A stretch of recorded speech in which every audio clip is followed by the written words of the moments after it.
Al-Quran, khususnya surat Al-Baqarah ayat 57 ya.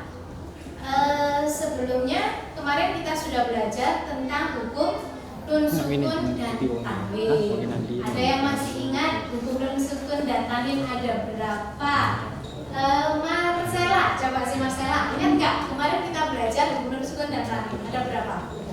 Ada 5. Apa saja? Idhar, idgham bil gunnah, idgham bila gunnah, iqlab, ikhfa hakiki. Ya, ada 5 ya untuk hukum nun sukun dan tanwin. Kemudian kita juga belajar hukum mim sukun juga. Coba Nabila, hukum mim sukun ada berapa Nabila? Ada 3. Apa saja?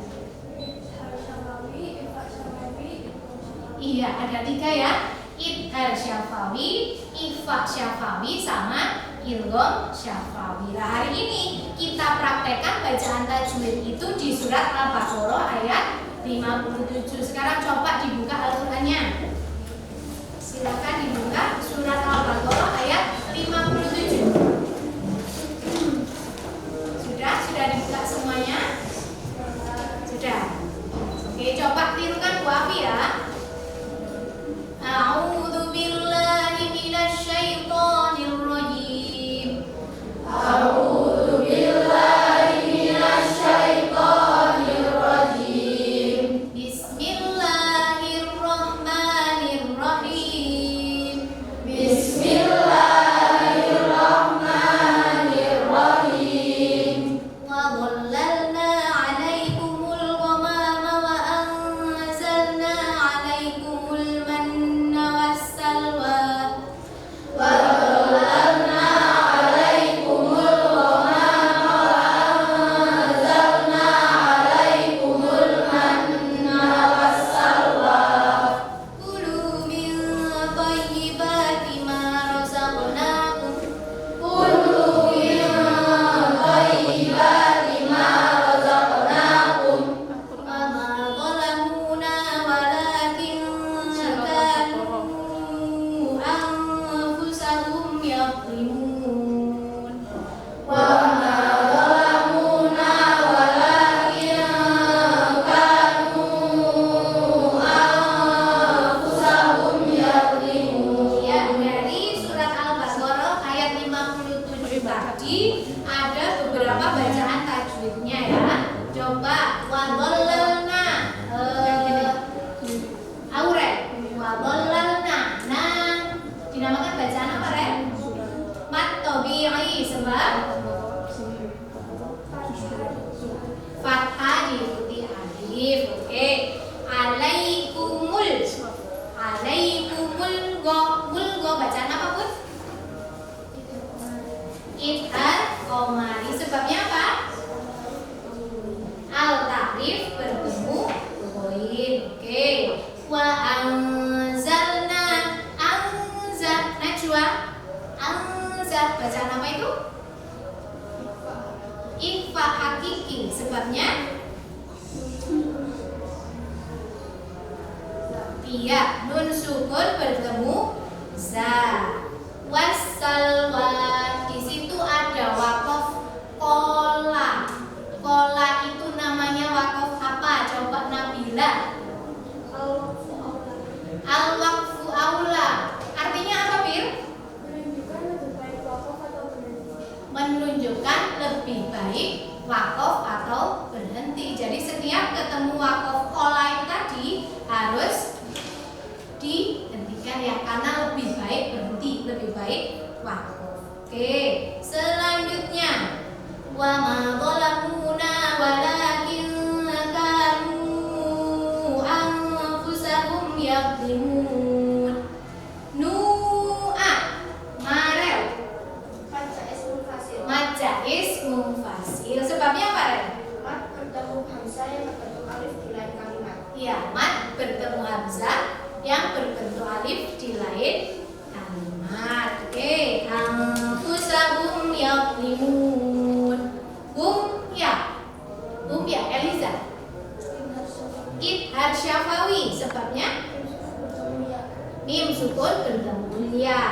Yang terakhir mun. Ilma. Mun. Bacaan apa, Mak? Mat arid disukun. Oke. Itu tadi bacaan-bacaan tajwid yang sudah kita praktekkan. Coba saya ingin tahu satu anak praktek membaca harus benar tajwidnya ya. Yang mana yang dibaca jelas, yang mana yang dibaca dengung harus benar. Coba saya ingin Habib, Bib, silakan dibaca Bib. A'udzu billahi minasyaitonir rajim. Bismillahirrahmanirrahim. Wa dhallalna 'alaikumul ghamama wa anzalna 'alaikumul manna wassalwa. Kulu min thayyibati ma razaqnakum wa ma zalamuna walakin kanu anfusahum yadhlimun. Oke, yang dipraktekkan Habib benar ya. Yang jelas dibaca jelas, yang dengung juga dibaca dengung. Ada pertanyaan untuk ini? Sudah paham semuanya? Sudah. Oke, kalau sudah paham kita tutup dengan doa khatmil Quran bersama dan doa akhir majelis ya.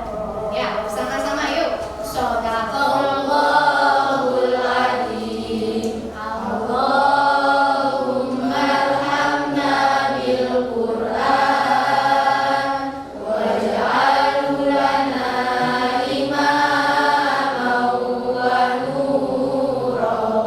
wa hudan wa rahmah. Allahumma dzakkirna minhu ma nasina wa 'allimna minhu ma jahilna warzuqna tilawatahu ana al-laili wa atrafan nahar waj'alhu lana hujjatan ya rabbal alamin. Oke, saya akhiri. Wassalamualaikum warahmatullahi wabarakatuh. Waalaikumsalam warahmatullahi wabarakatuh.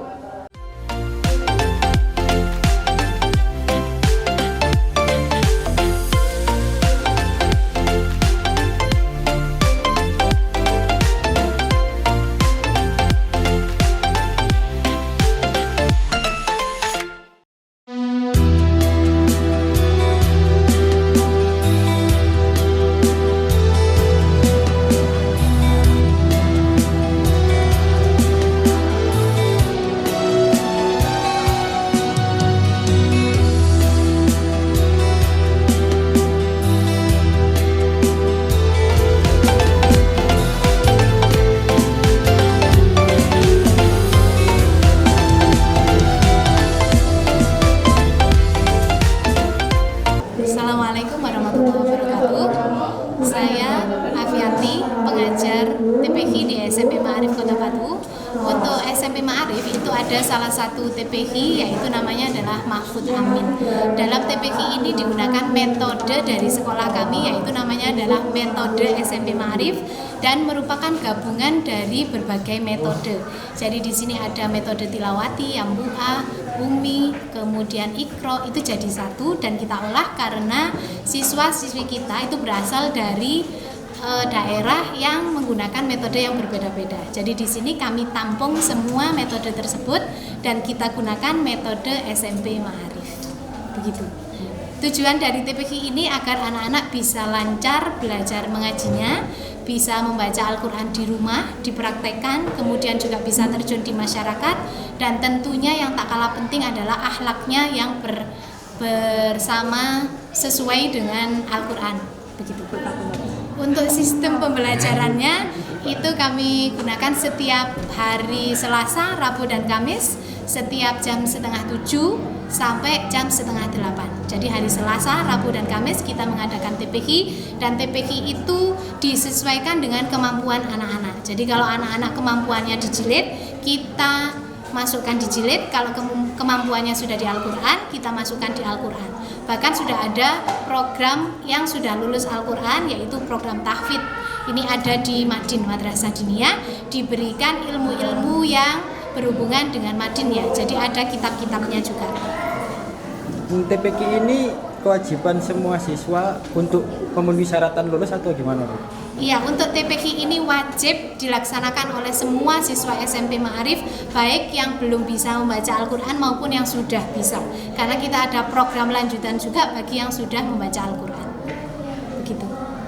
Adalah salah satu peserta di Diniyah ya, di SMP Ma'arif ya. Coba saya ceritakan pengalamannya gimana ketika di Diniyah itu. Ya sangat senang karena di dunia itu ada program tahfidz yang mengharuskan kita hafalan. Dan itu bisa melatih kemampuan kita untuk menghafalkan. Ya, kalau di kampung sampean apakah Kalau di mengaji juga? kampung saya sudah lulus dan itu menggunakan metode tilawati. Di sini metode yang digunakan gimana? Di sini menggunakan metode SMP Ma'arif. Gabungan dari beberapa metode ya. Iya. Iya. Apakah ada teman sampean yang selain metode tilawati? Ada. Apa? Itu kiroati sama umum. Kiroati sama umum. Iya. Terus gimana pengalamannya sampean? Ya Gurunya mungkin atau Gurunya. suasana belajarannya? suasananya sangat menyenangkan dan gurunya itu sangat ramah-ramah. Sama. Iya. Iya.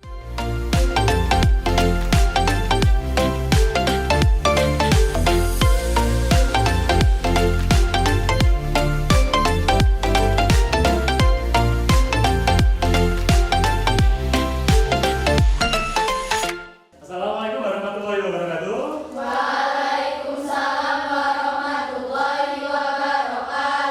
Gimana kabar hari ini? Masih semangat ya? Meskipun di jam terakhir tetap harus semangat. Kita hari ini belajar IPS untuk materi letak wilayah Indonesia. Oke, sebelum kita mulai silakan dipersiapkan dulu alat tulisnya, buku-bukunya, dan buku paketnya dibuka halaman 16. Oke, silakan juga. Untuk buku paketnya dibuka halaman 16. Sudah ketemu halamannya? Sudah. Oke. Anak-anak, nah di sini saya punya peta. Nah, peta apa nih? Peta Indonesia. Ya, peta Indonesia. Ada berapa provinsi di Indonesia? Berapa, Safira? Ada 34 provinsi membentang dari Sabang sampai Merauke. Oke, anak-anak. Nah, kalau kita lihat wilayah Indonesia, di situ ada letaknya. Nah, nanti kita lihat letak geografis, letak astronomis, dan letak geologisnya. Oke, ada 3 letak itu yang akan kita pelajari di pertemuan kita hari ini. Sudah siap ya untuk belajarnya? Oke. Nah, coba bantu saya ke depan ya. Safira, silakan maju di sini. Oke. Nah, coba dipegang. Nah, coba ditunjukkan wilayah Pulau Kalimantan sebelah mana? Ya ini Pulau Kalimantan. Kemudian Pulau Maluku ada di sebelah yang mana? Sebelahnya Sulawesi. Berarti yang mana? Ya, betul. Nah, itu. Oke, itu wilayah Maluku, dekatnya Sulawesi. Oke, terima kasih. Silakan duduk. Oke, anak-anak. Nah, kita lihat wilayah Indonesia yang membentang dari Sabang sampai Merauke itu ada di benua apa? Ada yang tahu? Benua Asia. Tepatnya adalah di Asia Tenggara. Nah, berarti Indonesia itu terletak di antara apa nanti? Nah, ini sebagian wilayah Asia Tenggara. Ada wilayah Asia Tenggara dan Australia. Nah, ini letak geografis Indonesia di antara 2 benua. Benua apa tadi? Ada benua Asia dan benua Australia. Kemudian letak di antara 2 samudra. Apa itu samudranya? Ada samudra India dan samudra Pasifik. Oke, itu letak geografisnya ya di antara 2 benua dan 2 samudra. Kemudian ada letak astronomis. Apa itu letak astronomis? Ada yang tahu apa itu letak astronomis? Yuk. Nabila, letak astronomis adalah letak suatu wilayah di apa? letak suatu wilayah berdasarkan garis lintang dan garis bujur. Oke, di sini ya, ini ada garis lintang dan garis bujurnya. Yang itu nanti membawa dampak bagi wilayah Indonesia. Nah, letak astronomisnya ada di mana? Ada di antara 6 derajat lintang utara sampai 11 derajat lintang selatan dan 95 derajat sampai 141 derajat bujur timur. Nah, itu letak astronomisnya. Jadi letak suatu wilayah berdasarkan garis lintang dan garis bujur. Nah, itu letak astronomis. Ya. Oke, yang ketiga adalah letak geologis. Nah, ini ya. Indonesia itu terletak di mana kira-kira kalau letak geologisnya? Nah, di antara dua sirkum pegunungan, ada sirkum Pasifik dan sirkum Mediterania. Nah, itu.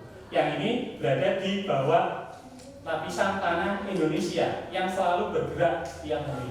Nah, ini ya letak geologis, yaitu letak suatu wilayah berdasarkan struktur batuannya. Jadi yang pertama tadi apa yang kita pelajari adalah letak geografis, kemudian letak astronomis dan letak geologis. Kalau letak astronomisnya tadi di antara 6 derajat lintang utara sampai 11 derajat lintang selatan dan 95 derajat bujur timur sampai 141 derajat bujur timur. Sedangkan kalau letak geografisnya di antara 2 benua dan 2 samudra. Oke. Paham ya sampai sini ya? Oke. Setelah ini akan saya kasih tugas kalian yang terkait dengan pengaruh letak geografis, letak astronomis dan letak geologis Indonesia. Oke, silakan dibuka dulu petanya. Nah, atau kalau tadi mau lihat di globe ini ya. Nah, globe itu apa ya? Ya, globe itu adalah tiruan bola dunia. Sudah seperti ini ya. Oke, silakan dibuka. Untuk petanya, cari peta Indonesia. Di halaman berapa peta Indonesia? Halaman 4 sampai 5. Halaman 4 sampai 5.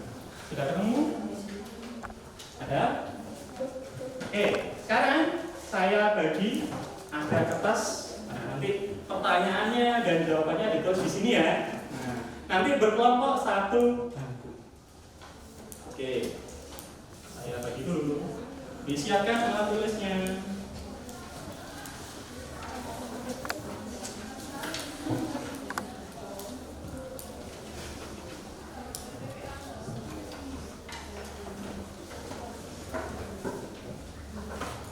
Oke, saya bagi dulu. Sudah ketemu ya? Oke.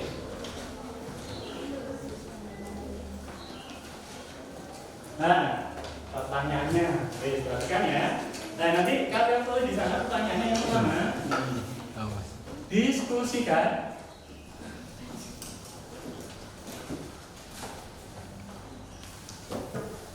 pengaruh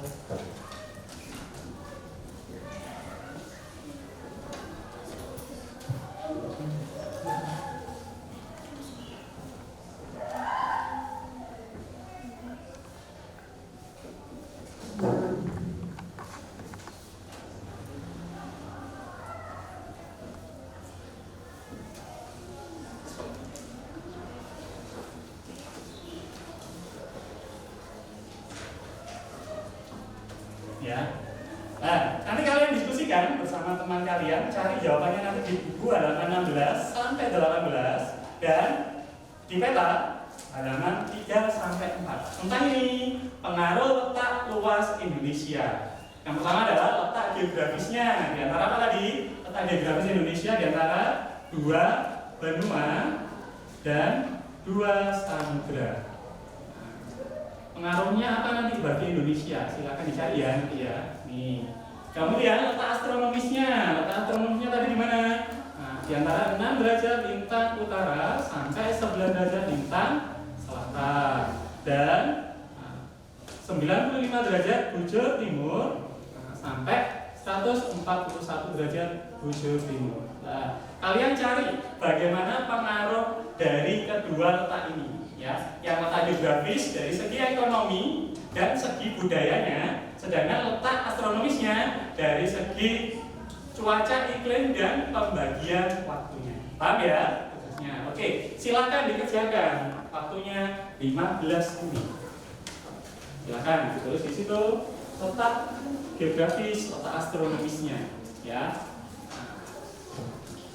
Ya, kalian bisa lihat di sini ya. Di sini juga ada tentang waktunya. Ya, silakan kalian cari di sana. Oke. Silakan dicari anak-anak.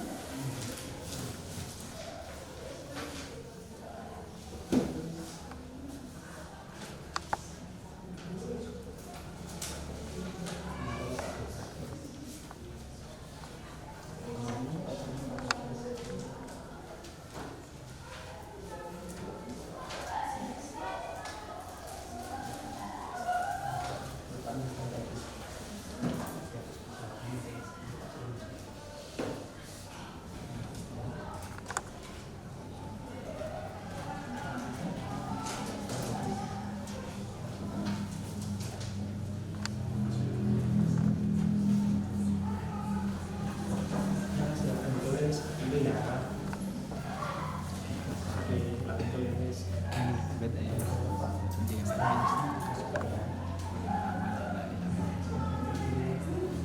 Diskusikan dengan namanya.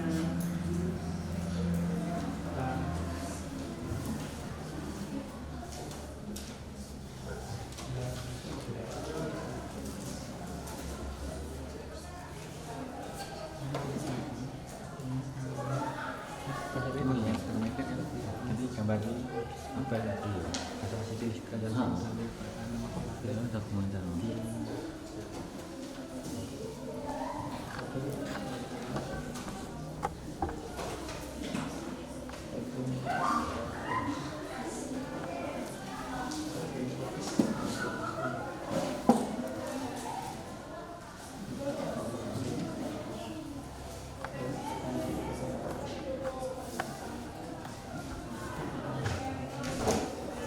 Oke, ada sudah anak-anak? Loh. Oke, kalian bisa lihat di kata, bisa lihat di sini.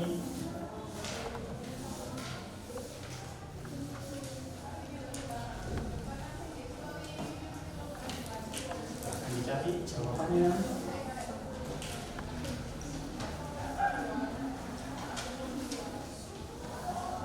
Sudah ya? Oke?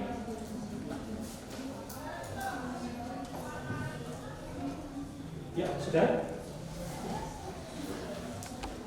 Oke, kalau sudah setelah ini tolong bantu saya maju di depan untuk mempresentasikan hasil jawaban kalian bersama teman kalian.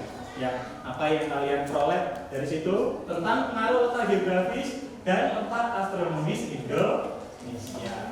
Oke, ada yang mau maju? Silakan. Aurel, ya silakan maju di sini bersama Ilman. Ya. Oke, silakan dipresentasikan jawaban dari hasil diskusi kalian. Ya, silakan maju di depan. Ya, agak sini, agak sini. Ya, agak sini. Bisa. Oke, yang lain perhatikan ya. Nanti kalau ada yang belum jelas, silakan ditanyakan kepada teman. Oke, silakan. Salam dulu. Assalamualaikum warahmatullahi wabarakatuh. Waalaikumsalam warahmatullahi wabarakatuh. Perkenalkan nama saya Maria. Perkenalkan nama saya Ibnu Fitriati Azhara. Hasil presentasi Ya, silakan disampaikan.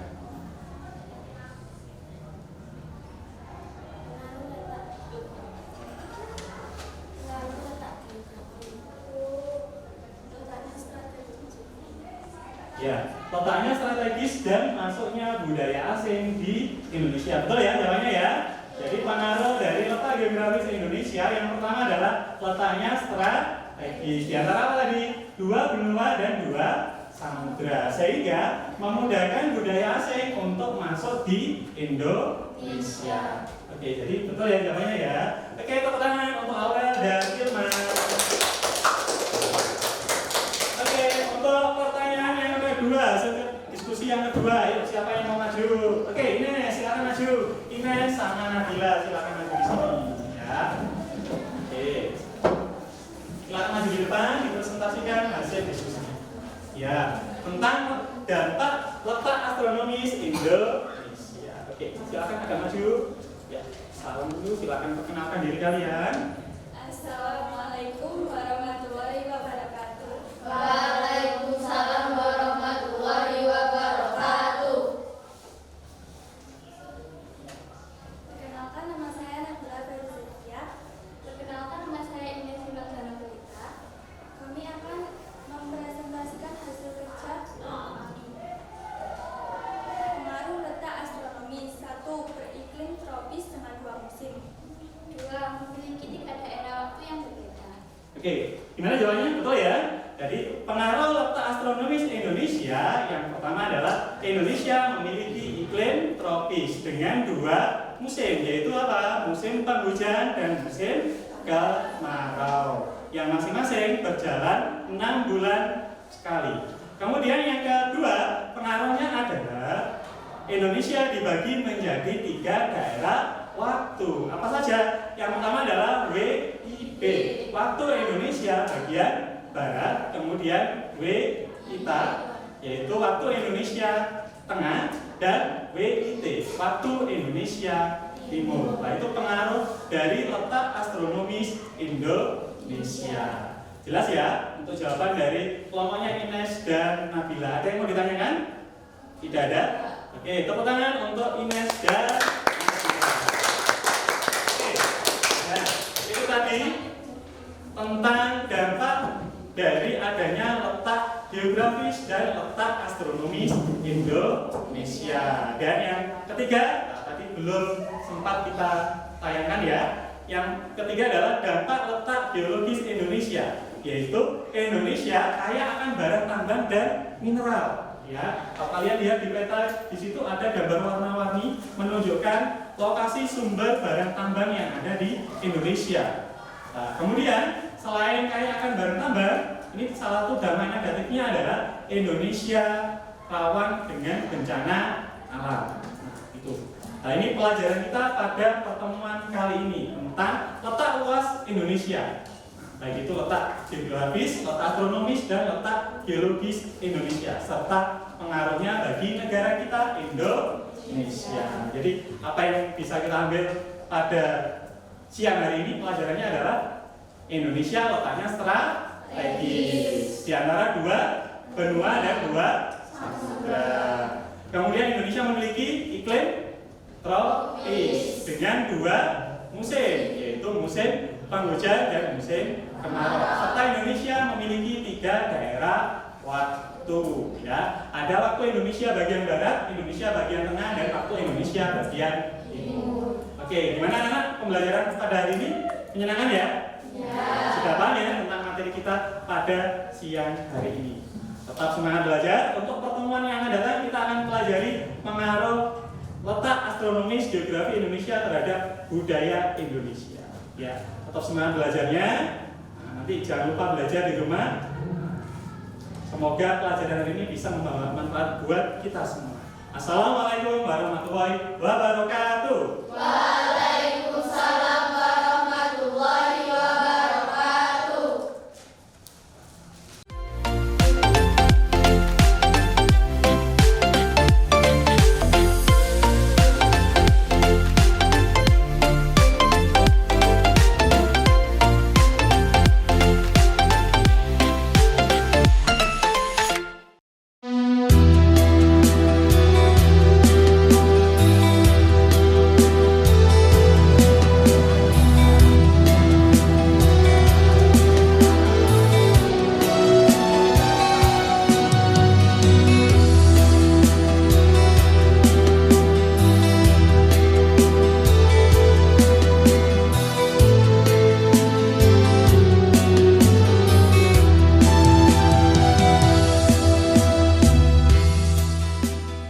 Assalamualaikum warahmatullahi wabarakatuh.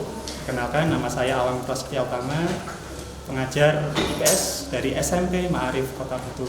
Pelajaran IPS ini adalah salah satu pelajaran yang sangat berguna sekali bagi peserta didik karena menambah wawasan kebangsaan, menambah wawasan tentang lingkungan, dan kehidupan sosial yang ada di sekitar kita. Pelajaran IPS ini terdiri dari geografi, sejarah, ekonomi, dan sosiologi, di mana keempat materi tersebut tergabung jadi satu dalam pembelajaran IPS. Yang saat ini pelajaran IPS ini sangat berguna sekali untuk menambah wawasan kebangsaan kita, bagaimana bangsa kita ini memiliki letak wilayah yang sangat luas sekali, memiliki sejarah perjuangan bangsa yang sangat luar biasa panjang, sehingga kita bisa meraih kemerdekaan pada saat ini. Nah, untuk anak-anak tetap semangat untuk belajar IPS, karena IPS sangat berguna sekali bagi kehidupan kita sehari-hari, baik itu kehidupan sosial, bagaimana cara kita bersosialisasi, berteman, berinteraksi dengan teman kita, dengan tetangga, dengan orang tua. Kemudian sangat berguna sekali untuk kehidupan ekonomi kita, karena pelajaran IPS juga memberikan wawasan tentang bagaimana manusia untuk memenuhi kebutuhan hidupnya sehari-hari, apalagi di zaman yang serba modern ini. Untuk memenuhi kebutuhan ekonomi kita semakin dimudahkan dengan adanya teknologi, baik itu secara online maupun secara manual tatap muka. Kemudian untuk pelajaran sejarah juga sangat berguna untuk meningkatkan kesadaran kebangsaan kita, nasionalisme kita sebagai bangsa yang besar. Karena bangsa yang besar adalah bangsa yang menghargai sejarah bangsanya sendiri. Nah, jadi anak-anak jangan sampai lupa terhadap sejarah perjuangan bangsa kita, bahwa bangsa kita itu adalah bangsa yang sangat besar, memiliki sejarah perjuangan yang sangat panjang sekali. Bagaimana negara kita dulu dari kerajaan Hindu-Buddha, kerajaan Islam cukup besar, kemudian kita dijajah oleh bangsa asing, kemudian kita bisa meraih kemerdekaan itu dengan perjuangan kita sendiri. Nah, jadi jangan sampai lupa terhadap sejarah perjuangan bangsa kita, karena bangsa yang besar adalah bangsa yang menghargai jasa para pahlawan dan ingat akan sejarah masa lalunya, yaitu jas merah. Jangan sekali-kali melupakan sejarah.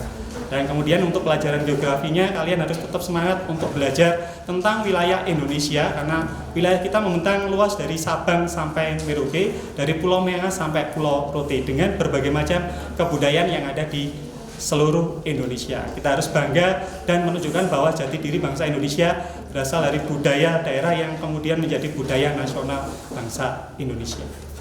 Terima kasih. Assalamualaikum warahmatullahi wabarakatuh. Tetap semangat untuk belajar IPS. Ada, bagaimana pendapat kamu tentang wilayah Indonesia, tentang wilayah geografisnya?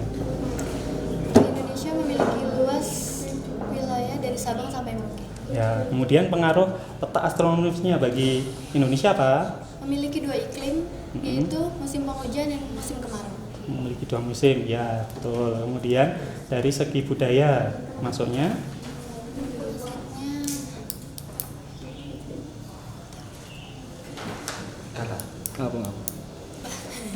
Ya, dari segi budaya maksudnya berbagai macam budaya yang ada di Indonesia. Budaya yang ada di Indonesia. Ya, misalnya budaya dari India, budaya Cina gitu kan ya. Itu yang terkait dengan materi kita hari ini. Kemudian bagaimana kamu mengimplementasikan, menerapkan pelajaran IPS dalam kehidupan sehari-hari? Menghargai budaya satu sama lain. Ya. Melestarikan budaya lain. Ya, melestarikan budaya bangsa Indonesia. Tentang Pak Awang gimana? Tentang Pak Awang jahat atau gimana? Jujur aja, atau asik atau apa? Pak Awang cukup tegas dalam mengajar dan menerapkan materi-materi dengan jelas. Terus galak nggak? Enggak, Nggak pernah marah. jarang. Ngasih tugas banyak nggak? Lumayan. Ayo, hah? Ngasih tugasnya banyak. Lumayan. Pernah komplain nggak ke Pak Awang Pernah. soal tugas? Hah? Terus responnya Pak Awang gimana? Cuma dikit kok. Cuma dikit. Oke.